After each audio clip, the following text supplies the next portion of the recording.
समझ कर उत्तर दे रे, सोच समझ कर उत्तर दे। हाथ तौलते हैं, हाथ तौलते हैं या तू तौलता है, मुख बोलता है,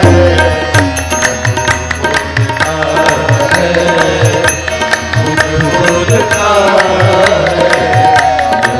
बोलता है, बता तेरे मुख को, बता तेरे मुख को कौन खोलता है, मुख बोलता है, तू बोलता है, मुख बोलता है, तू बोलता है।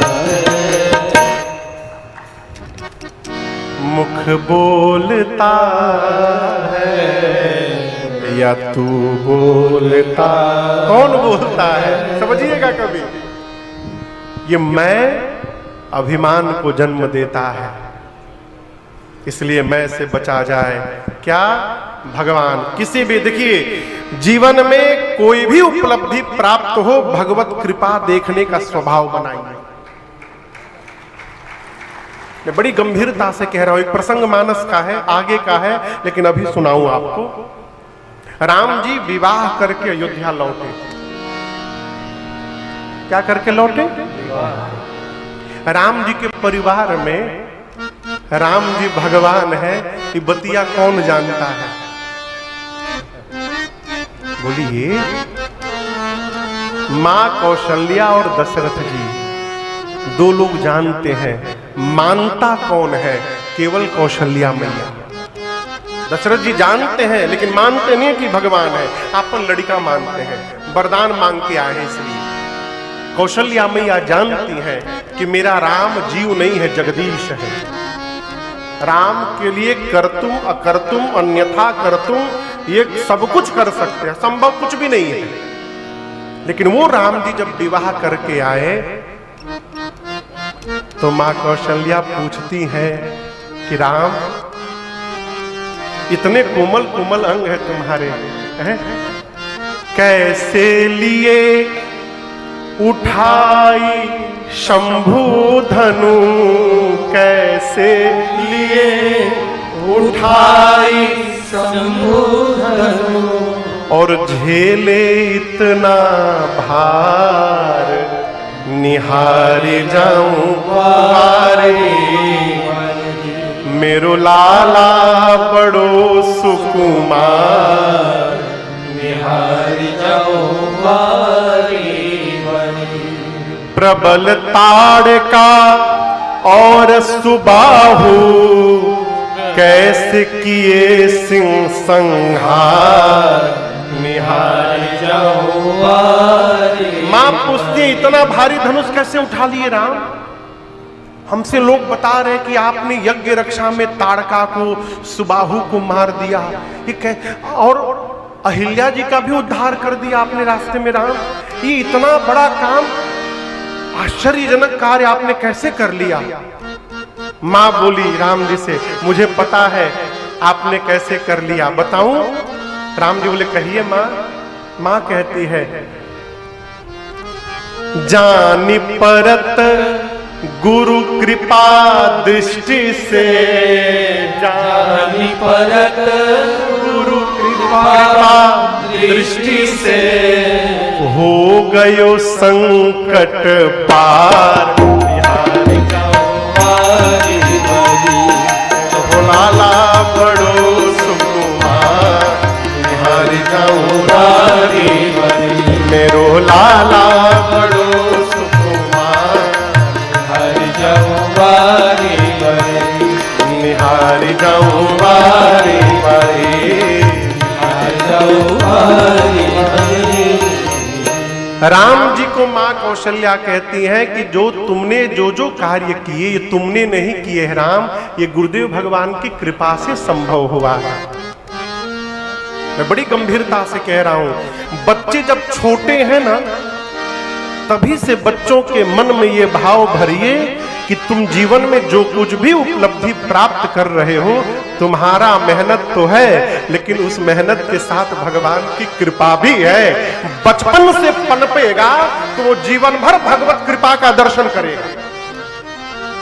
होता क्या है, ठीक इसके उल्टा। लड़का 99% नंबर ला दिया तो आदमी नौकरी से छुट्टी लेके अब मिठाई का डब्बा पैक करवा के सब हितई घूमता है। डब्बा लेकर जाएगा हितई में फूफा के घर। 99% आया है।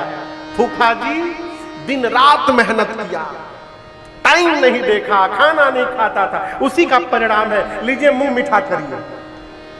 और जहां नंबर कम आया तो फिर वो किसी के घर नहीं जाता, सब रिश्तेदार उसके घर आते हैं। आकर पूछते क्या हुआ, रिजल्ट आया है कल। क्या कहे, मेहनत तो बहुत किया था, भगवान को अब मंजूर नहीं तो क्या कहा जाए। अच्छा, फेल हो गया तो भगवान को मंजूर नहीं, और पास हो गया तो उसका मेहनत। ये हमारा सत्य है। जीवन में जब जब भगवत कृपा का अनुभव करिएगा ना, अभिमान नहीं होगा। ये मानिए, हमारी कोई औकात नहीं राजन की कि ये राम कथा गा सके। मैं गा रहा हूं, ये गवा रहे हैं इसलिए गा रहा हूं। विनोद जी की कोई क्षमता नहीं कि भगवान की कथा करा दे।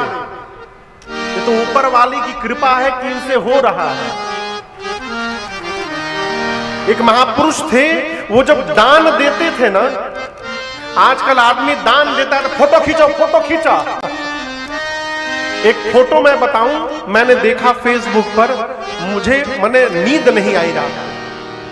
लोग 5 आदमी मिलकर केला दान किए थे, केला बनाना, और उसका फोटो खींच के फेसबुक पर पोस्ट किए थे। केला कितना था मालूम है? एक केला को 5 आदमी पकड़े थे, और जिसको दान दिया था उसके मुंह के पास सटा के फोटो खिंचवाए थे। इतना दान ना करिए कि लेने वाला उसके भार से दब के मर जाए। एक महापुरुष दान जब देते थे तो ऐसे सर झुकाकर ऐसे देते थे। किसी ने कहा कि अरे आप इतना दान करते हैं, चेहरा उठाकर क्यों नहीं करते? बोले मैं करता हूं, देने वाला और है जो देता है दिन रात। लोग भरम हम पर करे, तासोनी कहे देने वाला कोई और है जो दिन रात दे रहा है, हम तो मीडिएटर है, उससे लेते हैं और यहां पहुंचा देते हैं। जगत वाले कहते हैं कि ये दे रहे हैं, मारे शर्म कि मैं आंख नहीं मिला पाता इसलिए आंख नीचे हो जाती है। ये देने का भाव है। भाई बाप, कथा कहती है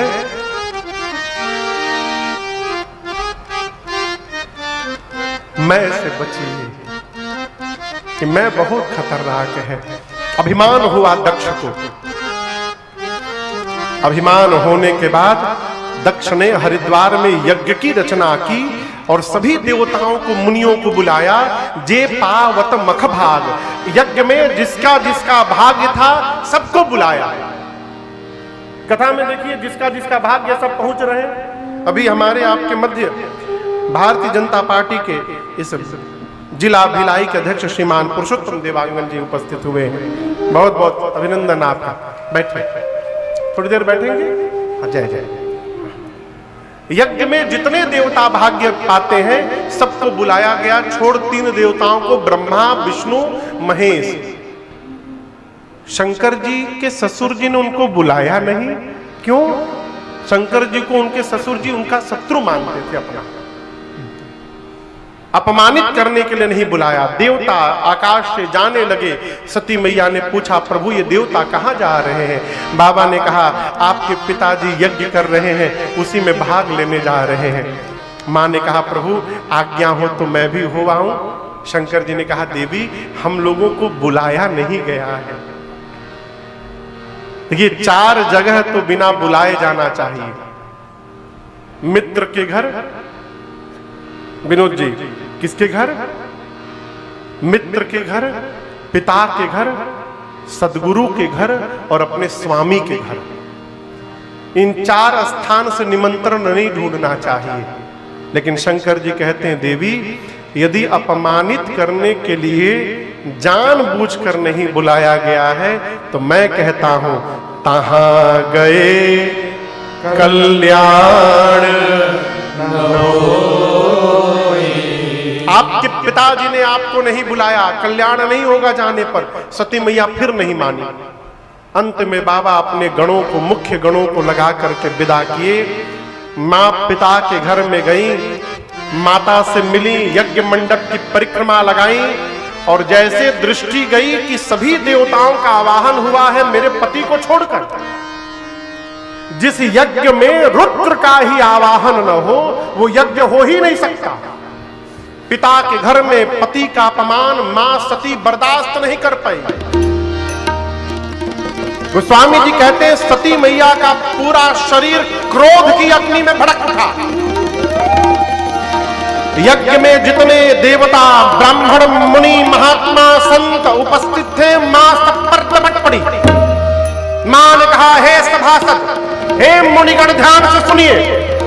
इस मंडप में बैठकर आप में से जिसने जिसने मेरे पति की निंदा की है अथवा अपने कान से निंदा को श्रवण मात्र भी किया है, आप सबको दंड मिलेगा।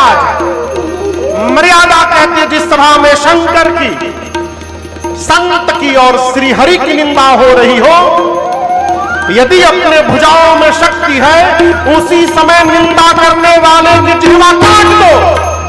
यदि शक्ति नहीं है तो कान बंद करके सभा से दूर चले जाओ।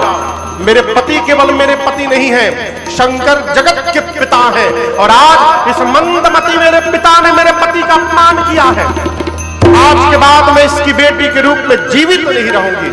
इतना कह के सती मैया ने दाहिने पांव के अंगुष्ठ से योगाग्नि को प्रज्वलित कराया। असका ही जोगा अग्नि तनुजारा भयउ सकल मख आहारा भयउ सकल मख आहारा भयउ सकल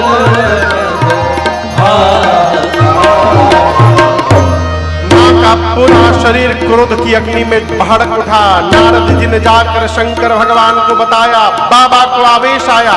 शंकर जी ने जटा से केश को निकालकर धरती पर पटका, वीरभद्र प्रकट हुए। बाबा ने वीरभद्र को कुपित करके भेजा है।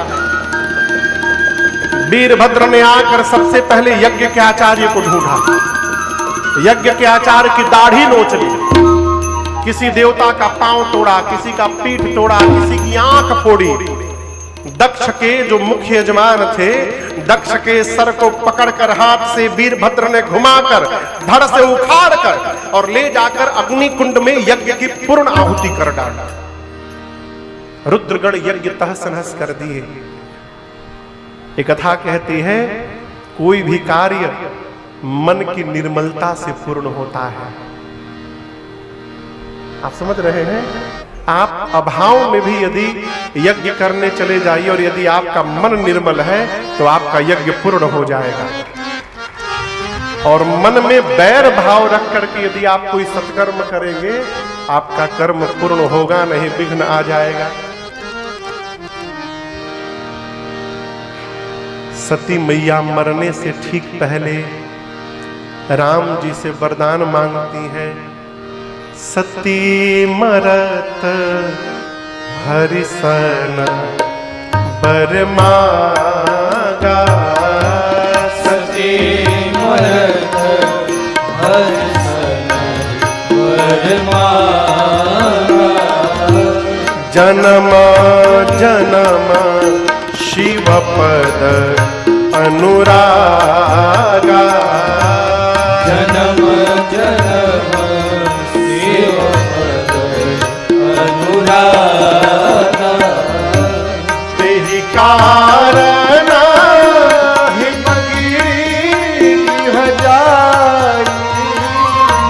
तेहि कारण हिमगिरि जाई। जनमी पार्वती तन पाए। जनमी पार्वती तन पाए। जनमी पार्वती तन पाए। जनमी पार्वती तन पाए। मां ने मरने से पहले भगवान श्रीहरि से वरदान मांगा, प्रभु अगले जन्म में भी मैं बाबा के ही चरणों की दासी बनूं।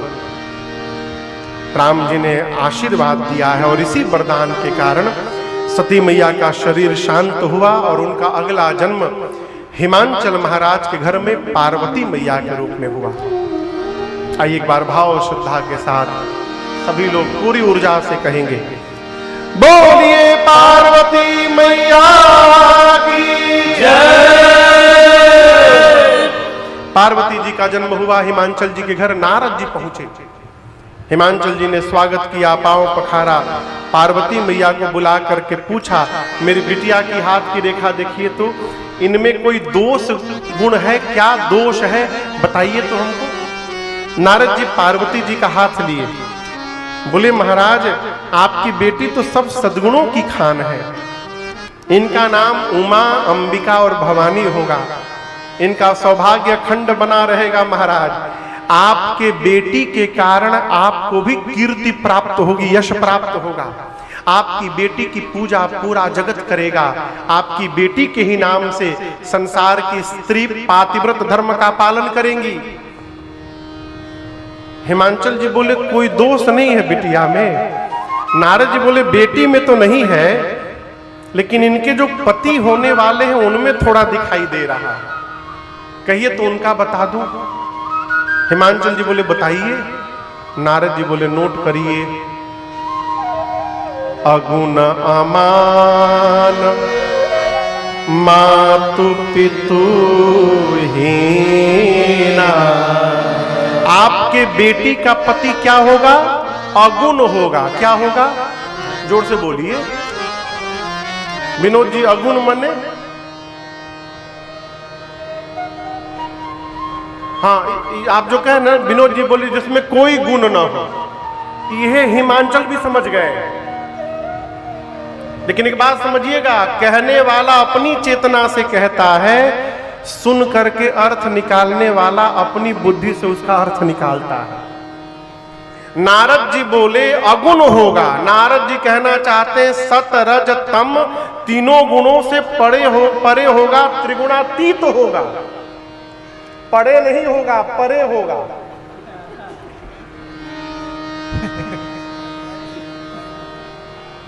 दोनों में बड़ा अंतर है। परे होगा, परे होगा। तीनों गुणों से परे होगा। हिमांचल का समझ लिए उसमें कोई गुण नहीं होगा। नारद जी बोले अमान होगा। अमान मने मान सम्मान से परे होगा। हिमांचल समझ गए उसका कोई सम्मान नहीं करेगा। देखिए जितना सरल शंकर भगवान की पूजा है उतना सरल किसी भगवान की पूजा नहीं है।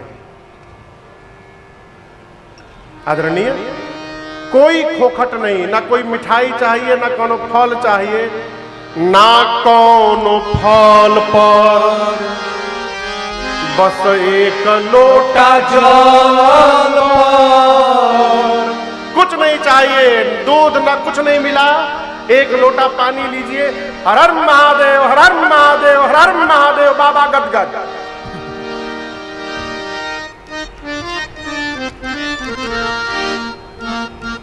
एक चोर एक घर में चोरी करने का प्लानिंग किया,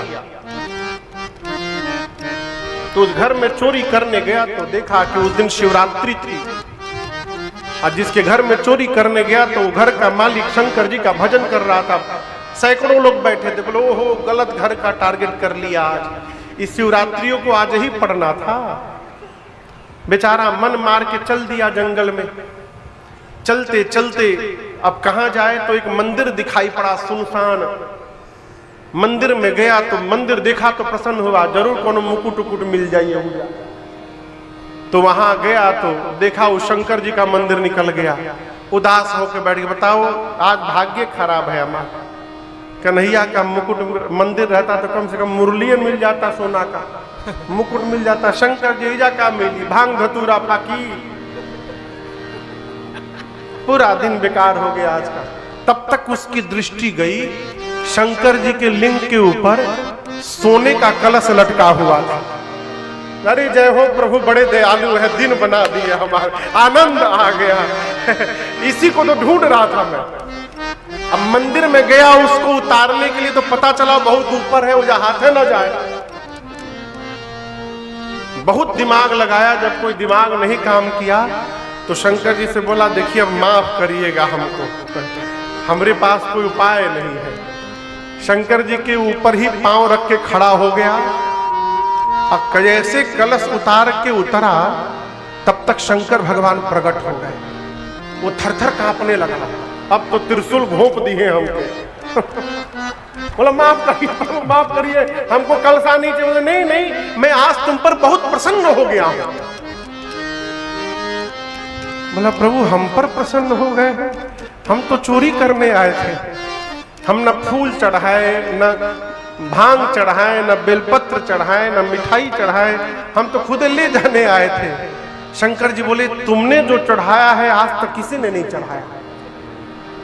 पूछा हम क्या चढ़ा दिए प्रभु? बोले आज तक जो आया हमको फूल मिठाई चढ़ाया, तुमने अपने आप को मेरे ऊपर चढ़ा दिया, अब इससे अधिक और कोई क्या चढ़ाएगा? इतने दयालु शंकर भगवान जैसा भगवान कहीं मिलेगा नहीं आपको। अद्भुत बाबा है।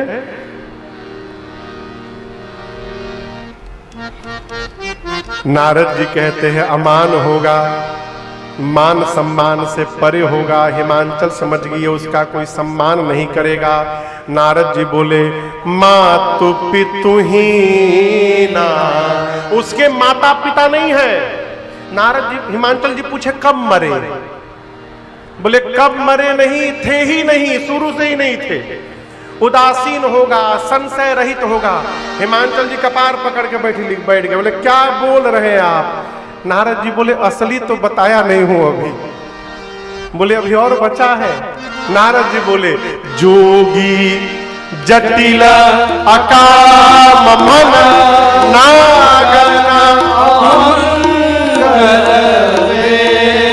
महाराज आपके बेटी का पति जो होने वाला है जोगी होगा। क्या होगा? जोगी देखे कभी? विनोद जी जोगी देखे आप? देखे हैं? अरे हाँ ना, या कौन नंबर कटे के बाद आप में से के जोगी देख ले बा? ढेर लोग देख ले बा। कैसा कपड़ा पहनते हैं? गेरुआ। मूड़ी पर का रहता है? पगड़ी, गेरुआ पगड़ी। हाथ में सारंगी, सारंगी बजाते हुए अरे हो मोरे रामा। पूरा गांव घूमते सवेरे सवेरे। हाँ, नारद जी बोले आपके बेटी का पति जोगी होगा। अब हम आपसे एक प्रश्न कर रहे हैं, आप अपनी बिटिया के लिए शादी का बात करने लड़के के घर गए। लड़के के बाप से, पिता से, घर के बाहर लिविंग एरिया में सब फाइनल हो गया। तब आपने कहा कि एक बार थोड़ा बाबू को भी देख लेते हम। तो लड़के का पिता लड़के को बुलाया भीतर से। लड़का जब बाहर आए तो पूरा जाटा जूट बढ़ाइले, गेरुआ कपड़ा पहन ले और सारंगी बजाते निकले जोगी बन के। तो क्या आप देखने के बाद शादी की बात करेंगे कि भागेंगे वहां से? बोलिए, बोल कह नहीं रहे? भागेंगे। नारद जी बोले आपके बेटी का पति जोगी होगा, उसकी विकराल जटाएं होंगी। हिमांचल जी बोले बर्दाश्त नहीं हो रहा है। नारद जी बोले असली अभी भी नहीं बताया हूं मैं। बोले अब क्या बचा है? नारद जी बोले महाराज आपके बेटी का पति जो होगा ना, नंगा रहेगा, कुछ नहीं पहनेगा, नगन अमंगल वेश। हिमांचल जी बोले क्या बोल रहे हैं आप? बोले मैं नहीं बोल रहा हूं, आपकी बेटी की हाथ की रेखाएं बोल रही हैं। अस स्वामी यही कहा बड़े हस्तर सिरे। इनकी हाथ की रेखा बता रही है ऐसा पति इनको मिलेगा। हिमांचल मैना रोने लगे, बगल में पार्वती मैया भी रोने लगी, लेकिन पार्वती जी प्रसन्नता में रो रही हैं। मन में सोची नारद जी ने जो जो बताया है ये सब बाबा में मिल रहा है, लगता है राम जी से जो मांगा था राम जी ने प्रदान कर दिया है। मां गदगद हो गई। हिमांचल जी थोड़ा रोने के बाद नारद जी को किनारे ले गए दूसरे रूम में, जाकर बोले Narad ji do you have any option? आपके पास कोई विकल्प है? बोला कैसा विकल्प? दूल्हा बदल दीजिए। बोला दूल्हा? ब्रह्मा जी ना बदल पाई हैं। बोले हमारे पिता ने आपकी बिटिया की ललाट पर जैसी रेखा खींच दी है कोई बदल नहीं सकता, दूल्हा तो ऐसा ही मिलेगा। लेकिन हम एक बात बताएं आपको हिमांचल जी, समर्थवान को दोष नहीं लगता है, समर्थ कहूं नहीं दोष आजकल आप देखिएगा बाजार में कई बच्चे फटा हुआ कपड़ा पहन के घूमते हैं। एक तो पैंट हम ऐसा देखे, पैंट ऐसा लगा मानो कुकुर नोचा हो उसको, सही बता रहे हैं, चारों तरफ से फटा। हमसे कोई कह रहा था महाराज जो जितना फटा रहता है वो उतना महंगा मिलता है। बड़ा आदमी फटा कपड़ा भी पहन लेना फैशन में चला जाता है, गरीब आदमी फटा पहन ले तो समाज कहता है देखो दरिद्र है, इसके पास ठीक से कपड़ा भी नहीं है। समर्थवान को दोष नहीं लगता, समर्थ कहूं नहीं दोष गोसाई। 4 उदाहरण दिया नारद जी ने। कहा विष्णु भगवान को देख लीजिए कहां सोते हैं, विष्णु जी भगवान कहां सोते हैं? शेष सैया पर, सांप के ऊपर सोते हैं। सांप यदि स्पर्श कर जाए तो शुद्धि करानी पड़ती है, लेकिन वो समर्थवान है, दोष नहीं लगता। अग्नि में जो कुछ भी डाल दीजिए अग्नि पवित्र नहीं होते, दोष नहीं लगता। गंगा में पवित्र कुछ भी बह जाए गंगा पवित्र नहीं होती, दोष नहीं लगता। अग्नि में सूर्य की किरणें किसी पर भी पड़ जाए सूर्य पर दोष नहीं लगता। क्यों? ये चारों समर्थवान हैं। हिमांचल जी बोले ये तो चारों समर्थवान हैं, इन चारों से मेरे बेटी के पति का क्या लेना देना? बोले महाराज ये चारों समर्थवान हैं, जो चारों को अपने भीतर धारण करके बैठा है वो महासमर्थवान है। हृदय में भगवान श्री हरि है, सिर पर गंगा है, एक नेत्र सूर्य है, एक अग्नि है, ये चारों इनके भीतर विद्यमान है शंकर जी के भीतर। वर तो संसार में अनेक है महाराज, लेकिन आपकी बिटिया के लिए शंकर जी को छोड़कर दूसरा कोई नहीं है। अपनी बेटी से कहिए जाकर तपस्या करे। पार्वती मैया ने कठोर तपस्या किया है, आशीर्वाद मिला है। इधर भगवान शंकर को वैराग्य आ गया, कैलाश से निकले। एक दिन राम जी ने दर्शन देकर कहा बाबा मैं चाहता हूं आप जाकर पार्वती जी से विवाह करिए। शंकर जी ने कहा प्रभु आप जो कह रहे हैं उचित नहीं है, लेकिन आपकी आज्ञा है इसलिए उचित अनुचित का मैं विचार नहीं करूंगा, आज्ञा सिर पर नाथ तुम्हारी।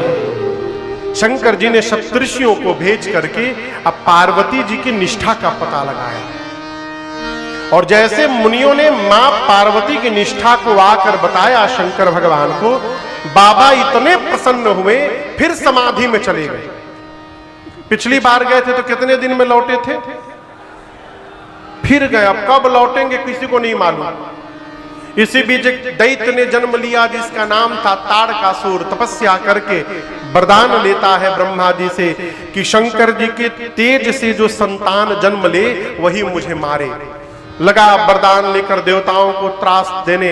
इंद्र पहुंचे ब्रह्मा जी के पास, बोले ये मरेगा कैसे? ब्रह्मा जी बोले ऐसा ऐसा वरदान लिया है, कन्या तैयार है विवाह के लिए, आप लोग दूल्हे को केवल तैयार करिए। इंद्र बोले कि तारकासुर तो बाद में मारी, जो उनको समाधि से बाहर जगाने जाएगा वो पहले मार डालेंगे। ब्रह्मा जी बोले आप लोग ना जाइए, कामदेव को भेजिए। कामदेव पूरे प्रभाव का विस्तार करके कैलाश गए, लेकिन आप दर्शन करिए कामदेव का शंकर जी पर कोई प्रभाव नहीं पड़ा। अंत में कामदेव एक वृक्ष के ऊपर छिप करके और बाबा के हृदय में बाण उतार दिए, अपना धनुष परख कर बाण चला दिए। और जैसे बाण लगा भगवान शंकर को, बाबा का नेत्र खुल गया। लगे देखने किसने मारा। तब तक सौरव पल्लव मदन बिलोका भयौ कोप कंपन त्रैलोका। जैसे कामदेव पर दृष्टि गई, क्रोध के कारण शंकर भगवान का तीसरा नेत्र खुल गया। तापसीवती नयन उभारा, चमत्कार भयं जरिधारा, चमत्कार भयं जरिधारा, चमत्कार भयं जरिधारा। जैसे बाबा का नेत्र खुला, कामदेव वहीं पर जल करके भस्म हो गए। हाहाकार मचने लगा। कामदेव की पत्नी रति रोते रोते भगवान शंकर के पास आई। बाबा को दया आ गई। शंकर जी ने कहा रति रो मत, अब ते रति तव नाथ कर होए नाम, बिनु बपु व्यापी सब ही पुनि, सुनु निज। शंकर भगवान ने कहा रति आज के बाद आपके पति का नाम अनंग होगा, वो बिना शरीर ही सब में व्याप्त होंगे। रति ने पूछा मुझे कब मिलेंगे? भगवान शंकर ने कहा द्वापर में जब भगवान कृष्ण अवतार लेंगे तो उनके पुत्र प्रद्युम्न तुमको पति के रूप में प्राप्त होंगे। रति प्रणाम करके गई। रति के जाने के बाद जितने देवता थे सारे देवता